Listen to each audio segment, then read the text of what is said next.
मारी खबर। राम राम, आप देख रहे हो मारी बोली मारी खबर। मैं आपके साथ सतेश नैन मोर और आगे इस बुलेटिन में आपने दिखावांगे ठेठ हरियाणवी अंदाज में आपकी अपनी हरियाणवी बोली में हरियाणा की सारी छोटी बड़ी खबर। और सबसे पहला आज खबर से शीर्षक है जिला ग्रीवेंस कमेटी की बैठक हुई। मुख्यमंत्री नायब सिंह सैनी ने इस बैठक की अध्यक्षता करी। बैठक में कुल 15 में तय 12 शिकायतों का मौके पर निपटारा कर दिया गया। 3 मामले आगे खातर पेंडिंग छोड़े हैं। मुख्यमंत्री ने अफसरों से भी कड़ी कार्रवाई के आदेश दिए। शहर का विकास और खस्ता हालत पे सीएम का बयान सामने आया। क्या कि ईब सीवरेज का काम चलन लग रहा है, पाइपलाइन दबाई जा रही है और काम उड़कर बाद सारी सड़क चकाचक करेंगी। जो सड़क उखड़ रही है वो सारी ठीक कर दी जाएंगी।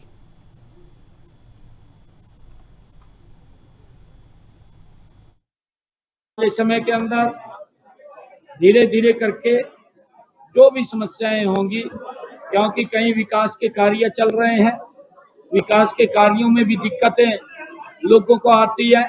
जैसे सीवरेज डल रहा है, सीवरेज के कारण भी, क्योंकि जब तक काम चल रहा है थोड़ी दिक्कतें जरूर खड़ी होती हैं, परंतु हमने अधिकारियों को आज कहा है कि जहां सीवरेज डल चुका है वहां के रास्तों को ठीक किया जाए, ताकि लोगों को कम से कम समस्या का वो आए और उनका समाधान हो। उसको लेकर के आज आदेश किए गए हैं। मैंने कहा है कि सीवरेज डल रहा है शहर में, सीवरेज के कारण सड़कें फटी हैं और जहां जहां सीवरेज डल चुका है मैंने कहा कि हम रास्तों को ठीक करते हैं। वो सारी सड़कें ठीक होंगी, सब सड़कें ठीक होंगी।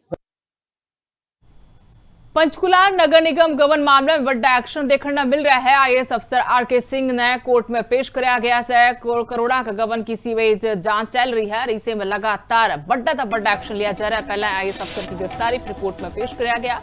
बैंक खाता का इस्तेमाल न लेकर जांच जोरों पर चल रही है। सीबीआई ने दोनों आरोपियों का रिमांड ले लिया है। कोर्ट ने दोनों तई 3 दिन के रिमांड पर भेजा है। रिमांड का टेम पर आरके सिंह तय कसूती पूछताछ करी जाएगी। मामला जुड़े पैसों का लेन देन की पूरी जांच करी जाएगी, ताकि बिना लैक्स का जो पैसा का गबन होया है वो कड़ा कड़ा लगाए गए हैं।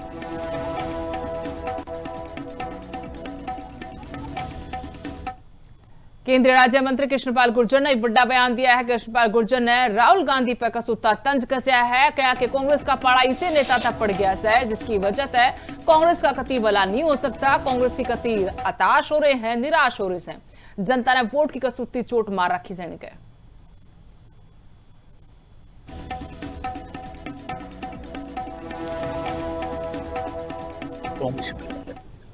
हताश है, निराश है। इतने लोगों ने वोट की चोट उनको पहुंचा दी है कि उनको सब में गड़बड़ दिखता है। एसआईआर में गड़बड़ नहीं है, इनके नेता में और इनके दिमाग में गड़बड़ है। सुप्रीम कोर्ट के फैसले के बाद बाकी बचता क्या है? लेकिन इस पार्टी का नेता ऐसा है जिसके लिए सर्वोच्च न्यायालय का फैसला कोई महत्व नहीं रखता, संवैधानिक संस्थाएं इनके लिए कोई महत्व नहीं रखती, चुनाव कोई महत्व रखता। कभी ईवीएम को खराब बताते हैं, कभी चुनाव आयोग को गलत बताते हैं, कभी सुप्रीम कोर्ट को गलत बताते हैं। अब क्या करें ऐसे आदमी का? कांग्रेस पार्टी का ऐसे आदमी से पाला पड़ा है जिसके रहते इस पार्टी का भला नहीं हो सकता। और कांग्रेस प्रदेश अध्यक्ष राव नरेंद्र ने बीजेपी पर निशाना साध दिया है। क्या देश में लोकतंत्र ने कमजोर किया जा रहा है, जड़ता कमजोर किया जा रहा है और बीजेपी लोकतंत्र का गला घुटने लग रही है। पेपर लीक का मामले पर राव नरेंद्र ने सरकार की घेराबंदी करी। क्या कि बड़का का भविष्य के साथ खिलवाड़ किया जा रहा है। एक के बाद एक पेपर लीक होने तक छोरे छोरियां में खूब घनी ज्यादा निराशा हो रही है। कांग्रेस बड़का के साथ से और आगे भी उनका हक की लड़ाई लड़ती रहेगी।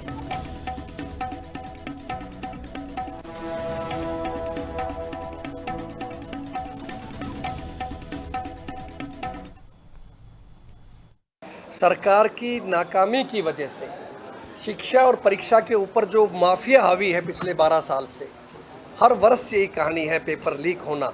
लेकिन अफसोस की बात यह है कि सरकार इसको गंभीरता से नहीं ले रही। सरकार न अपने किसी मंत्री का इस्तीफा करवाती है, ना इसकी उच्च स्तरीय कोई जांच करवाती है, लीपा पोती का काम करती है। ये बात हमारे नेता आदरणीय राहुल जी के दिल में ठेस पहुंची और अब उन्होंने कार्यक्रम चलाया कि मैं खुद छात्रों के बीच में जाऊंगा और कोई राजनीतिक बात नहीं करूंगा। देश में और प्रदेश में कांग्रेस की सरकार बनेगी, ये मैं दावे के साथ बड़ी जिम्मेदारी के साथ कह रहा हूँ। और उस दिन इस देश का सौभाग्य होगा कि ऐसे व्यक्ति जिसकी इतनी ऊंची सोच है, उस व्यक्ति के हाथ में देश की ताकत आएगी तो देश की तकदीर और तस्वीर दोनों बदलेगी, ये मैं उम्मीद करता हूँ। देख रही है डेमोक्रेसी का सरासर मर्डर किया जा रहा है, ये कोई तरीका नहीं है, कभी भी ऐसा नहीं देखा। राज्यसभा के चुनाव में आप देख रहे हैं हरियाणा के अंदर भी ऐसा खेल खेला गया।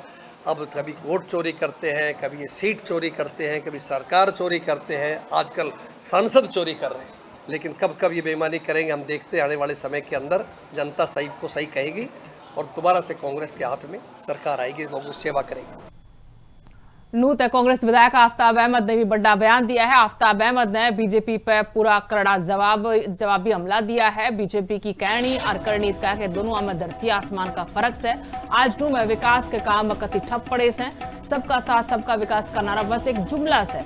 बीजेपी की बितरली फूट पूरा हरियाणा के सामने ऐली है। बीजेपी खुद गुटबाजी में फंसी पड़ी सर, कांग्रेस में कोई गुटबाजी नहीं है। पार्टी एक होकर अगले इलेक्शन की तैयारी में जुट रही है। तो यहाँ जिले में किस तरीके से सरकार का जो कथनी और करनी में जो अंतर है, सरकार का जो नारा है सबका साथ सबका विकास सबका विश्वास, उस नारे को यहाँ के देख लें, अपने उससे देख लें किस तरीके से यहाँ का विकास, किस तरीके से यहाँ के जो लोग हैं जो उनको बुनियादी चीजें जो मिल रही हैं, चाहे शिक्षा हो, पीने के पानी हो, बिजली हो, चिकित्सा सुविधाएं हो, मूलभूत सुविधाएं हैं, इंफ्रास्ट्रक्चर है, देख सकते हो किस तरीके का आज भारतीय जनता पार्टी की 12 साल सरकार में ज्यों की त्यों जो है परियोजनाएं वो पड़ी हैं, उनकी तरफ ध्यान दे। क्योंकि उनके कार्यकर्ता तो ना तो जनता की आवाज उठाते, ना उनके नेता जनता की सुध लेते। भारतीय जनता पार्टी की हर रोज की जो किस तरीके से एक दूसरे के प्रति जो है, कोई मुख्यमंत्री बनना चाहता है, कोई कुछ बनना चाहता है, किस तरीके से एक दूसरे को नीचे दिखाने के लिए कांग्रेस पार्टी में कोई संगठन में कोई ना फूट है, संगठन पूरी मजबूती से काम कर रहा। हम भारतीय जनता पार्टी जो है राज्य में एक विफल सरकार साबित होती जा रही है। अरासी के चनत गांव में पानी की मांग ने लेकर खूब विवाद हो रहा है। खूब बड़ा आंदोलन खड़ा हो गया है। पानी के मुद्दे पर प्रशासन ने भी अपील करी है। डीसी राहुल नरवाल ने गांव में ते सीधी बात करी, क्या कि पानी की दिक्कत दूर करने खातर सरकार पूरे जोर ला रही है। पक्का जुगाड़ करने खातर काम शुरू, उनकी भी जानकारी दी है। धरना पर बैठे बुढ़े की सेहत ने लेकर भी चिंता जताएगी प्रशासन की तरफ से और कहा कि झटते अस्पताल में इन्हें भर्ती कराओ और धरने वाली जगह पर इलाज ठीक नहीं है, इससे कोई फायदा नहीं है। जो कोई ऊंच नीच होगी तो कमेटी जिम्मेवार होगी। उन धरना कमेटी के सदस्यों से और गांव के जो भी वहां पे बैठे हुए हैं उन सब से अपील करूंगा कि जो बुजुर्ग की तबीयत खराब है आप उनको हॉस्पिटलाइज कराइए प्रशासन के सहयोग से। और ये बात ठीक नहीं है कि वहां पे ट्रीटमेंट वहीं पे दे दिया जाए या फिर इस तरह से कर दिया जाए कि वहीं पे ट्रिप लग जाए। कोई भी अनटूवर्ड इंसिडेंट होता है तो वो रिस्पॉन्सिबिलिटी उनकी रहेगी। अब मैं ये कहूंगा कि जिस तरह से वो बुजुर्ग की हालत इस समय बनी हुई है तो ये बिल्कुल ठीक बात नहीं रहेगी। तो मैं फिर से अपील करता हूं कि हमें हॉस्पिटलाइजेशन कराने दीजिए, ट्रीटमेंट उनका कराने दीजिए। और सभी बाकी बचे हुए जो 4 आमरण अनशन पे बैठे हुए लोग हैं, मैं उनसे भी अपील करता हूं कि आइए बात करेंगे। आप अनशन अपना खत्म करिए। सरकार पानी देने के लिए रेडी है। कल राजेली हेड से भी पानी की पाइपलाइन का काम शुरू हो चुका है और 8 इंची हो 10 इंची हो, इशू ये नहीं है, इशू पानी था। पानी की प्रॉब्लम सॉल्व करने के लिए हम रेडी हैं। मैं फिर कहूंगा अगर कोई अनटूवर्ड इंसिडेंट होगा उन बुजुर्ग के साथ तो वो ठीक बात नहीं रहेगी, वो उनकी रिस्पॉन्सिबिलिटी रहेगी। अगर कोई ऐसी चीज होती है तो उसमें हमारी कोई रोल नहीं रहेगा और ये रिस्पॉन्सिबिलिटी धरना कमेटी और उनके सदस्यों की रहेगी। करनाल में खास चेकिंग अभियान ने जोर पकड़ रखा है। डीसी साहब खुद फील्ड में उतरकर सारे काम देखने लग रहे हैं। करनाल के डीसी आनंद कुमार शर्मा ने कड़े फरमान जारी कर दिए हैं। बीएलओ घर घर जाकर वोटरों की बारीकी से जांच करने लग रहे हैं। दो जगह वोट या फालतू नाम पा गया तो इसमें कार्रवाई होगी, क्या कि कोई खैर नहीं छोड़ी जाएगी, कसूती कार्रवाई करी जाएगी। वोटर लिस्ट ने कति साफ सुथरा बनाना जाएगा और बिना गलती के या वोटर लिस्ट तैयार करी जाएगी। नीट की परीक्षा खातिर भी प्रशासन ने तैयारी पूरी कर रखी है। जिले में 8 परीक्षा सेंटर बनाए गए हैं, यह जानकारी भी दी गई। और क्या कि लगभग 2700 बालक पेपर दे रहे हैं। बीएलओ घर घर जाके वेरिफिकेशन कर रहे हैं, तो ऐसा कोई भी होगा वो घर घर जाके अगर इन्यूमरेशन फॉर्म में उसका डेटा आएगा तो जहाँ का वो रहने वाला और जहाँ का वो सत्यापित करेगा वो वहीं के लिए रहेगा। डॉक्यूमेंट जो है जो इलेक्शन कमीशन ने दिया है वो दे सकते हैं, और जानकारी कुछ प्री प्रिंटेड है और कुछ डॉक्यूमेंट्स के जानकारी जो हमारी इन्यूमरेशन फॉर्म में है तो वो भी उसमें देंगे। वो बहुत ही सिंपल प्रक्रिया है, तो मेरा सभी से ये निवेदन है कि आप इस प्रक्रिया में साथ जुड़ें और हमारी मदद करें, और साथ ही साथ हमारे बीएलओस की और सुपरवाइजर्स की। तो नीट की परीक्षा होनी है, इसने लेकर रेलवे ने भी पूरी कमर कस रखी है। 21 जून पेपर से और इस करके स्टेशन पर भी भारी भीड़ रहेगी। पूरे आसार इसके बन रहे हैं। अंबाला मंडल के बड़े स्टेशनों पर खास इंतजाम करे गए हैं। चंडीगढ़, मोहाली, पटियाला, बठिंडा और सहारनपुर के स्टेशन इसमें शामिल है। पेपर देने वाला खातर 2 स्पेशल ट्रेन चलाने का इंतजाम किया गया है। बठिंडा चंडीगढ़ स्पेशल ट्रेन ने हरी झंडी दिखा दी गई है। सहारनपुर चंडीगढ़ वाली ट्रेन ने भी इसकी मंजूरी दे दी जाएगी। और स्टेशन पे हेल्प डेस्क बनाए जाएंगे, यह जानकारी डीआरएम साहब की तरफ से दी गई। पेपर देने वाले बालका ने सारी जरूरी जानकारी एडम मिल जाएगी ताकि किसी भी तरह की कोई परेशानी इन्हें ना आए। नीट के एग्जाम की जो तैयारी है जी वो बिल्कुल टॉप लेवल से उसको मॉनिटर किया जा रहा है। हेडक्वार्टर भी और रेलवे बोर्ड भी इसके बारे में सारी डिवीजन से और सारे जोन से वीसीज कर रहा है, और उसके लिए स्पेशल ट्रेन्स हमने 2 यहाँ से कहा है कि की जाए, जिसमें से बठिंडा से चंडीगढ़ ऑलरेडी अप्रूव हो गई है। दूसरी सहारनपुर से चंडीगढ़ है, वो भी मुझे लग रहा है एक आधे दिन में वो अप्रूव हो जाएगी।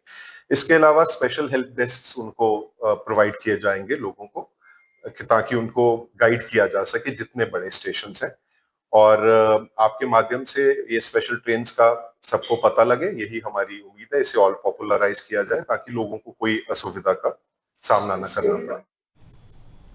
गुरुग्राम में कुत्त्या के भौंकण पे उन पे गाड़ी चढ़ाने का प्रयास किया गया। कार ने गोल घुमाकर खूब स्टंट करे गए, खतरनाक स्टंट करे गए। स्टंट मारते हुए कुत्त्या ने गाड़ी तले लाने की कोशिश करी गई। मार्केट में खड़े लोगों में भी दहशत फैल गई। राह चलने ने घबरा के अपना रास्ता तक बदल लिया। व्यापारी और लोकल जो लोग थे उनमें खूब गुस्सा इस कारनामे का पाछे से। इस घटना का वीडियो सोशल मीडिया पर भी कति वायरल हो रहा है। लोगों ने पुलिस ने इस मामले में कड़ी कार्रवाई की मांग करी है।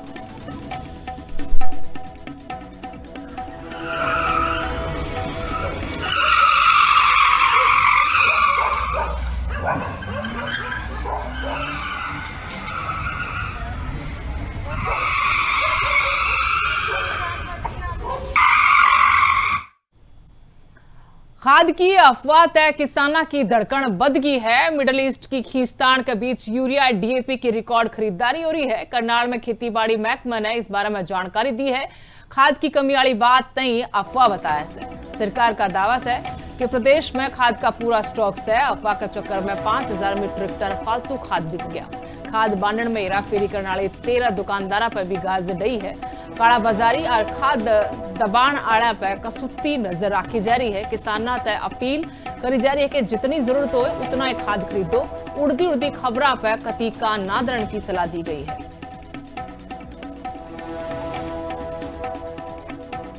ये सर मिडिल ईस्ट को लेकर खाद के लिए कोई भी नहीं है, क्योंकि अगर हम खाद की सेल को कंपेरिजन करते हैं तो पिछले वर्ष 40,000 MT यूरिया की सेल हुई थी। 40,000 MT यूरिया की सेल हुई है, तो जिला करनाल, अकेले करनाल में ही 5,000 MT ज़्यादा सेल हुआ है। तो मिडिल ईस्ट का खाद को लेके कोई भी नकारात्मक या कोई भी शॉर्टेज की खबर नहीं है। और हमारे पास आज भी जिला करनाल में 14,000 MT यूरिया और 2,000 MT DAP उपलब्ध है। जैसा कि मैंने आपको बताया कि करनाल में ही 14,000 MT यूरिया और 2,000 MT DAP उपलब्ध है, जो कि जितनी भी जरूरत है उससे ज़्यादा है। और पिछले दिनों भी काफ़ी खाद आया है और आगे भी खाद आता रहेगा। खाद को लेकर किसी प्रकार की परेशानी नहीं है। खबर भिवानी तय है जड़ा कब्जा हटाओ अभियान तय माहौल गरमा गया है। नेहरू पार्क में रेडी अड़ा का धरना चालू से नगर परिषद पर बिना कोई रेडी अटाण के आरोप लाए हैं। दिलासा देने के बाद भी डंडा फेर रहे हैं। यो बड़े आरोप रेडी अड़ा ने लाए हैं। व्यापारी नेता जेपी कौशिक ने पक्की जगह की मांग करी है। नहीं निकला तो बड़े आंदोलन की सीधी चेतावनी दे दी है। नाजायज कब्जा हटाना नगर परिषद का काम है। ट्रैफिक पुलिस बोली सड़क पर जमा भी कब्जा नहीं होने दिया जाएगा। यह बात साफ है।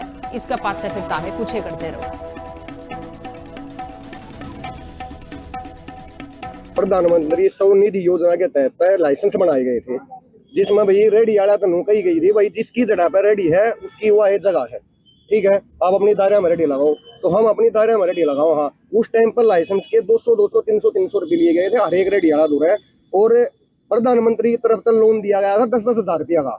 10,000 तो 20 का करे, 20,000 तो 30 का करे, 30 तो 50 का होया। ईब रेडी नहीं लग गई है तो हम वो लोन क्यों करवाएंगे? नहीं बताओ। आजकल कौन आदमी है जो पैदल चल कर राजी है? सबका दौरा अपने साथ देना, तो बाइक के ऊपर चल लगा कि गाड़ी में चल लगा। ईब हम दायरा में भी रेडी लगा लेंगे ना तो भी कई लोग तो इसे हम कह उनको भी गाड़ी ना साइड में लगा आप सामान दो, क्योंकि जगह बहुत। उनकी एक तो मांग ये है भाई रेडी वालों के हमारे अब जो ट्रैफिक एसएचओ है संजय जी वो भी आए हैं, उन्होंने भी आश्वासन दिया है अब भाई रोड के ऊपर रेडी ना हो। ये बात उनकी ठीक भी है। रोड पे अगर रेडी होगी तो फिर उसमें ट्रैफिक जाम होता है। तो आज हम तो ये रेडी वाले आए हैं सारे, हमारे प्रधान जी का फोन आया था तो इसके लिए मैं पहुंचा हूँ। हमें ऐसा हल निकालने की कोशिश या बता रहे हैं, इनको सुझाव दे रहे हैं प्रशासन को, आम नागरिक की परेशानी खत्म हो जाए और इनको भी किसी प्रकार की दुविधा। हालांकि कहीं फुटपाथों पर ये नहीं लिख रखा कि यहाँ लगेगी, कोई एक्ट नहीं है। उनकी मूलभूत सुविधाओं को देखते हुए हमने थोड़ी बहुत 19-20 भी करनी पड़ती है। इसलिए ऐसा काम किया जाए, इन रेडी वालों को भी इनका बसेरा, इनका भी काम चल जाए, जाम भी ना लगे और आम नागरिक को भी ठीक सुविधा मिले। देखिए, आज हमने हमारे ये 100, 150, 200 व्यापारी वैसे हजारों की संख्या में भी है ये लोग, और जिन्होंने आज बिल्कुल भी एक भी रेडी नहीं लगा रखी है। और इन लोगों के साथ जिला प्रशासन पिछले एक हफ्ते से मारकाट कर रहा है। कभी इनकी रेडी तोड़ रहा है, कभी ये गाड़ी गलौज हो रही है, कभी कुछ बोल रहे हैं, और इनको जिला प्रशासन किसी तरह से भी आश्वासन नहीं दे रहा। और इस मांग को लेकर आज ये रेडी वाला ने हमने सांस्कृतिक धरना दिया हमने यहाँ पर। और हमारी जिला प्रशासन से मैंने भवानी प्रताप के पास 2-3 दफा फोन लगा चुका, लेकिन उन्होंने मेरा फोन अटेंड नहीं किया। अभी तुरंत प्रभाव से इन गरीब भाइयों की रेडी लगाई जाए और इनकी रेडी दायरे में लगाने की मैं मांग करता हूँ। रेडी हटाना, अतिक्रमण हटाना ये नगर पालिका का काम है। हम उनकी मदद के लिए उनके साथ जाते हैं। अब ये नगर पालिका इस संबंध में बता सकती है कि उनके पास क्या आदेश हैं, क्या वो व्यवस्था बनवा रहे हैं, इसमें चेयरमैन साहब या डीएमसी साहब बताएंगे। हमारा तो यही है, रेडी रोड पे ना लगें, साइड में लगें और अपना आने जाने वालों को किसी प्रकार की परेशानी ना करें, रोड जाम ना करें। तो हमारा तो यही काम होता है जी। हम इसके लिए आए हैं। हम एक पत्रकार साथी का टेलीफोन आया था जी, यहाँ जाम ये अपने रेडी वाले इकट्ठे हो रहे हैं। तो ऐसा कोई मेरे दुश्मन थोड़ी हैं, सारे मेरे जानकार भी हैं, भाई हैं। तो मैं यहाँ आया हूँ, मैंने इनको मेरा अपना जो पक्ष था मैंने रखा है, बात बताई है, तो वो इससे ही एग्री हैं।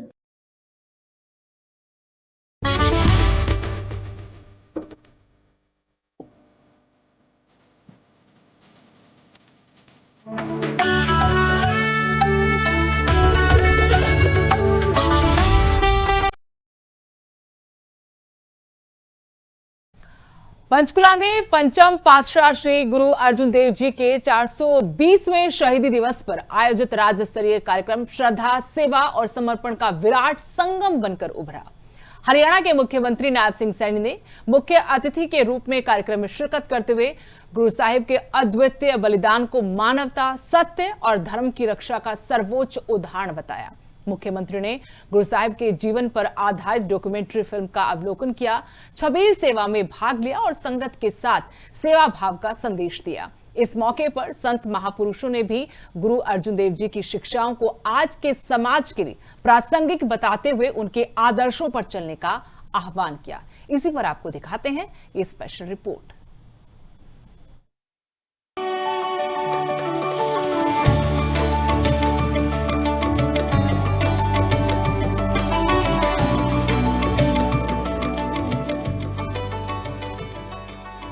पंचकुला में पंचम पातशाह श्री गुरु अर्जन देव जी के 420वें शहीदी दिवस पर आयोजित राज्य स्तरीय कार्यक्रम श्रद्धा, सेवा और समर्पण का प्रतीक बन गया। हरियाणा के मुख्यमंत्री नायब सिंह सैनी ने बतौर मुख्य अतिथि कार्यक्रम में शिरकत करते हुए गुरु साहिब के अद्वितीय बलिदान को मानवता, सत्य और धर्म की रक्षा का सर्वोच्च उदाहरण बताया। इस अवसर पर मुख्यमंत्री ने गुरु साहिब के जीवन पर आधारित डॉक्यूमेंट्री फिल्म का अवलोकन किया और छबील सेवा में भाग लेकर संगत की सेवा की। कार्यक्रम में हरियाणा और पंजाब से पहुंचे संत महापुरुषों ने भी गुरु अर्जुन देव जी की शिक्षाओं को वर्तमान समाज के लिए प्रेरणा स्रोत बताते हुए आयोजन की सराहना की। वहीं इस दौरान सीएम सैनी ने गुरु अर्जुन देव के चरणों में श्रद्धा सुमन अर्पित करते हुए कहा कि उनका बलिदान केवल सिख समाज की धरोहर नहीं बल्कि पूरे राष्ट्र के लिए प्रेरणा का स्रोत है। सारे गुरु अर्जन देव जी दे अद्वितीय बलिदान, तपस्या ਅਤੇ ਮਾਨਵਤਾ ਪ੍ਰਤੀ ਉਹਨਾਂ ਦੇ ਅਮੁੱਲਿਆ ਯੋਗਦਾਨ ਨੂੰ ਵਿਨਰਮ ਸ਼ਰਧਾਂਜਲੀ अर्पित करते हैं। मैं गुरु अर्जन देव जी महाराज ਨੂੰ कोटि कोटि श्रद्धा पूर्वक नमन करता हाँ। प्यारी साध संगत जीओ, जदों मैं तुहाडे सारियां दे ये चेहरिਆਂ ਵੱਲ ਵੇਖਦਾ ਹਾਂ साथियों, ਤਾਂ ਮੈਨੂੰ तुहाडे अंदर गुरु साहिब जी दी ओही चेतना, साथियों ओही संकल्प ਅਤੇ सेवा भावना ਦੇ दर्शन ਹੁੰਦੇ ਨੇ। प्यारी साध संगत जीओ, मैं इस आध्यात्मिक ऊर्जा नाल भरपूर वातावरण ਨੂੰ प्रणाम करदा हाँ। प्यारी साध संगत जीओ, ਇਹ ਭਾਰਤ ਦਾ इतिहास त्याग, तपस्या, बलिदान ਅਤੇ आध्यात्मिक पराक्रम दी एक निरंतर यात्रा है। जदों जदों इस देश की अस्मिता, धर्म, संस्कृति ਅਤੇ मानवता ते संकट आया है, उदों उदों साडे गुरुआं ने अपने लहू नाल इस पवित्र धरती नूं सींच के सत्य ਅਤੇ धर्म की रक्षा की है। मुख्यमंत्री नायब सिंह सैनी ने कहा कि गुरु साहिब ने हरमंदिर साहिब की स्थापना कर मानवता को एकता और भाईचारे का संदेश दिया। सीएम नायब सिंह सैनी की बड़ी बातें। प्रधानमंत्री के नेतृत्व में देश नए भारत के निर्माण की दिशा में तेजी से आगे बढ़ रहा है। केंद्र और राज्य सरकारें सिख गुरुओं के योगदान और इतिहास को जन जन तक पहुंचा रही हैं। हरियाणा सरकार ने कक्षा 8वीं के इतिहास पाठ्यक्रम में सिख गुरुओं के इतिहास को शामिल किया। नई पीढ़ी को अपने गौरवशाली इतिहास और विरासत से जोड़ने के लिए ये महत्वपूर्ण पहल की। राज्य सरकार गुरुओं की शिक्षाओं को समाज तक पहुंचाने के लिए विशेष प्रयास कर रही है। गुरुओं के प्रकाश पर्व और अन्य महत्वपूर्ण अवसरों को राज्य स्तर पर मनाया जा रहा है। मुख्यमंत्री ने कहा कि श्रद्धालुओं की सुविधा के लिए श्री हजूर साहिब नांदेड़ के लिए 5 मई को कुरुक्षेत्र और 15 मई को सिरसा से विशेष ट्रेनें रवाना की गई। उन्होंने कहा कि सरकार धार्मिक और सांस्कृतिक विरासत के संरक्षण के लिए प्रतिबद्ध है। असी पिछले दिनों गुरु दे उन्हां आदर्शां ते उन्हां ते आगे चलते हुए असी साडी सरकार ने श्री हजूर साहिब नांदेड़ दी यात्रा वास्ते पहली विशेष रेलगाड़ी 5 मई नूं कुरुक्षेत्र ते अते दूसरी रेलगाड़ी 15 मई नूं सिरसा से रवाना की है। प्यारी साध संगत जीओ, असी सारे जानते हाँ कि 84 दे दंगिਆਂ ਦੇ ਵਿੱਚ जिन्हां ने अपने परिवार दे व्यक्ति ਨੂੰ खोया सी, उन्हां दे परिवार ਨੂੰ एक व्यक्ति ਨੂੰ सरकारी नौकरी देने का मैंने विधान सभा दे विच ऐलान किया सी। और मेरे लिए ये बड़ी क्योंकि जिस दिन वीरवाल दिवस के दिन इसी थां ते अब अमित शाह जी इत्थे आए सी, उन्होंने अपने हथों उन बच्चों नूं, परिवार दे उन्हां बच्चों नूं नौकरी का ज्वाइनिंग लेटर देने का काम किया है। गुरु अर्जन देव जी के 420वें शहीदी दिवस पर आयोजित इस राज्य स्तरीय कार्यक्रम के जरिए न केवल उनकी शिक्षाओं और बलिदान को याद किया गया बल्कि नई पीढ़ी तक उनके आदर्शों को पहुंचाने का संदेश भी दिया गया। Bureau report, living India news.